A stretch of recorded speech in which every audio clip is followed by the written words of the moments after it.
It was early 2020 and we were stuck in Thailand.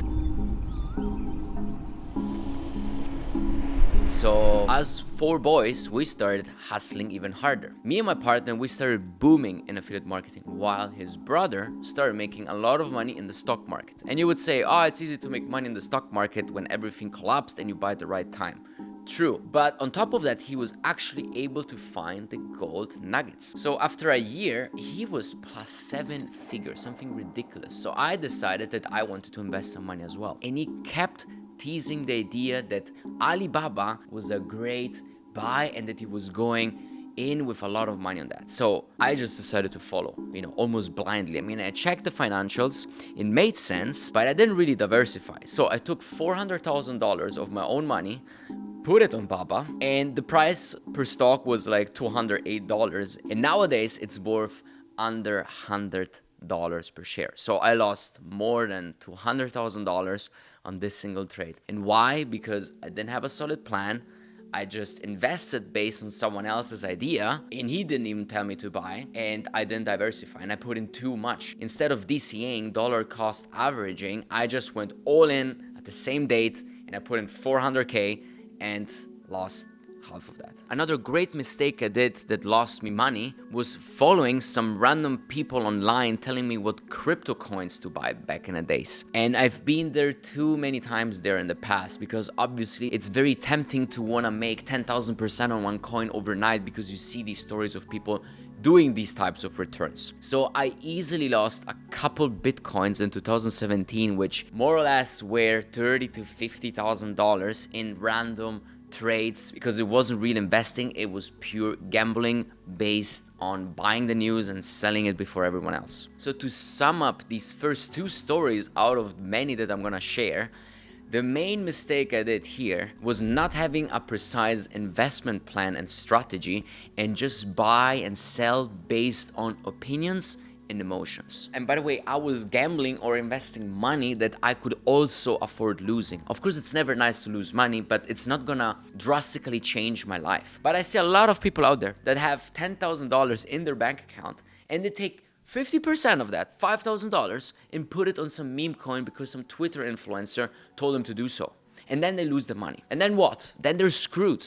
And they think everything is a scam. No, it's not a scam. You're just being emotional and you didn't have any strategy. So don't invest based on others' opinions or emotions. Have a specific strategy and stick to it. Oh, another mistake based on emotion I did that I forgot to mention is buying NFTs. I spent 50 G's, back then it was something like 16 or 17 Ethereums, to buy this stupid profile picture, because back then, to be accepted in the crypto community, I had to buy an NFT. How fucking stupid. So I thought it was a good idea to spend 50 G's in order to help my crypto project do better. And speaking of crypto project, I was working on my own NFT project for my community, and I even tattooed it on my arm. I lost 100 grand on that, which 50 grand I got scammed because I paid some marketing agency that was supposed to help me promote my crypto project, and they just ran away with the money. And the other money got lost in developing a project that I never ended up dropping. The next mistake serves as a lesson for anyone that wants to start selling a product. And in my case, the first products that I was selling was in dropshipping back in 2016-17. And the mistake we did was not making sure that what we were selling was actually in high quality. So we started working with literally a random supplier off AliExpress, and the product was for dog owners who want to take their dogs in the car and they want to cover their car seats with a blanket. So we were selling that blanket. Turns out, after generating $30,000 to $50,000 in revenue, the blankets that the supplier was shipping were not the ones advertised. He was shipping some junk to maximize on profits, and we would still pay for a premium product. We lost easily $30,000 just on that one product because we didn't make sure of the quality. So if you don't want to lose a lot of money in refunds, make sure you sell products that work so you don't run into any issues and you don't have to refund hundreds and hundreds of customers. The next mistake cost me over $200,000. Oh boy, e-commerce can be painful. We went from dropshipping to actually having our own warehouses around the world to increase the speed of shipping. What does it mean? That instead of shipping directly from the manufacturer, we had to buy in bulk thousands of products, ship them across the world, have them stored in a warehouse, and then start selling those products and shipping them to the customers. And this comes with two difficulties. One is ordering the right number of products that you're gonna need, and then two, making sure that you're actually gonna sell them. We made many mistakes, but the one mistake that cost us the most was over-ordering products, because we were working with gadgets that were very viral. So they work for 1 week, and then the next week you're not able to sell the same amounts of units, if not nothing at all. So in total, across our warehouses, we had more than $200,000 worth of products just laying around that we were unable to sell, even at a lower cost of purchase, because the trend was over and no one wanted those gadgets anymore. This experience taught me two things. One, it's probably not a good idea to base a business off viral gadgets because it makes it harder to predict stock. And if you do that, it's probably better to drop ship them. Two, it's better to work with brands that you build. So having products that have a longer longevity. Build a brand around one product and maximize that product as much as you can. And that's exactly what we did with other products that performed much better. We didn't have spikes of thousands of sales a day. We would have consistent 100 to 100 sales a day for extended period of time, and that makes it much easier to know how much stock you're gonna need for the next month, and avoiding having thousands and thousands of units laying in your warehouse that are unsellable. Another mistake was having low confidence. When I was 18, I was making good money by myself as an affiliate, but I went to my first conference and I met two guys that ended up being my partners, and they were much older than me. They saw that I was a very profitable affiliate with these huge spikes in profits, and then back down during some days, and then back up and then back down. So they pitched me this idea that we could start making more money every single day. And I like the idea. I mean, everyone likes the idea to make more money every single day instead of having huge spikes and then drops, right? But essentially, this project idea involved having a third party that would serve us these products that we needed. And not only that, we then had to make ads and landing pages to sell these products. And I ended up finding that one partner that gave us these products to sell. And not only that, I was the guy making landing pages and making ads. And I don't know why back then I decided to partner up with them. It felt like a good idea. I thought we were gonna scale very well together. In fact, we did. But looking back, I was the guy that was doing all the work. But these two partners were getting 70% of the entire profits, while I was getting 30%. Although I was the guy generating the sales and running the whole show, basically. What they were doing was basically talking to the partners, but I was involved there too. And to be honest, looking back, I know that I didn't need them. But I thought I needed them because I wasn't confident enough to think that I was worth the project all by myself. And if I would have been confident back then, I would have made triple the profit easily because I didn't have to split it with anyone else. But back then, they were so good at manipulating me, making me think that I was the black sheep when I didn't perform, that I should have done more, and that the business would fail without them. But actually, I left after 6 months because it was a very toxic environment, and turns out that ever since, they were not able to make it work as well as while I was there. And they never told me that to my face, but their ex-employees told me that once I met them after a few years. So not feeling worthy of having a successful business is the imposter syndrome.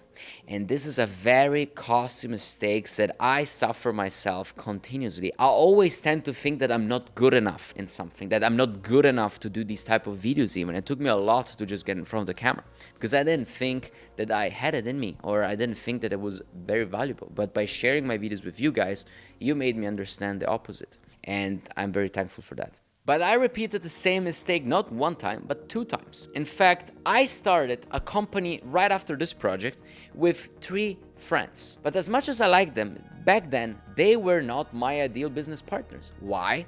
Because they didn't have knowledge and they didn't have money. But they had the willingness to help and grow, which is fantastic. But when you do business, you need to put these things aside. You need to pick the right partners for you that can serve you today and not bet that they're gonna be good one day. Not on a partner level, you can bet on an employee. But when you're building a business, you should only give away shares to strategic partners that can help you down the line and that you're 100% sure of it. But if you're inexperienced like me, because I was 20 years old back then, I didn't know this. I just did it out of the friendship and the belief that we could do something big together because I loved the idea and I fell in love with it. But this ended up costing me 3 years of my life where I was trying to take a business off the ground while always waiting for opinions of other partners that didn't have the experience that I had and didn't even put the money in the business. So what I would do now is I have to figure it out myself, how things work, and then understand precisely what partners I need and not the opposite. And picking the partners before you understand how the business works. It's like wanting to build a football team and then you end up picking basketball players or chess players just because they're your friends. The fact that they're your friends doesn't make them good football players. And if you want to build a successful winning football team, you need excellent football players. So you need to pick the right people for your business and nothing else. Next big mistake is no matter what online business you have and you're running ads, always make sure that campaign settings are correct, that the link works, that everything is correct, targeting, whatnot. Because my mistake, and to the day, sometimes it still happens, is that I waste money on campaigns that are never gonna convert because I targeted the wrong country, I placed the wrong link, or the link stopped working, and so on. So I wasted easily anywhere between $100,000 and $200,000 over the last 8 years combined by doing these mistakes on and on and on again. But when you launch many campaigns and you work with high budgets, you just need to slip once to lose thousands of dollars. Or the platforms sometimes give you junk traffic, but let's not include junk traffic because then we probably end up in a 7-figure range. But yeah, this is definitely one of the mistakes that cost me a lot of money. And this is campaign settings. So always make sure your campaign settings are correct. And this next one can bring you huge problems or high expenses in the hundreds of thousands of dollars, if not millions. This is what happened to me.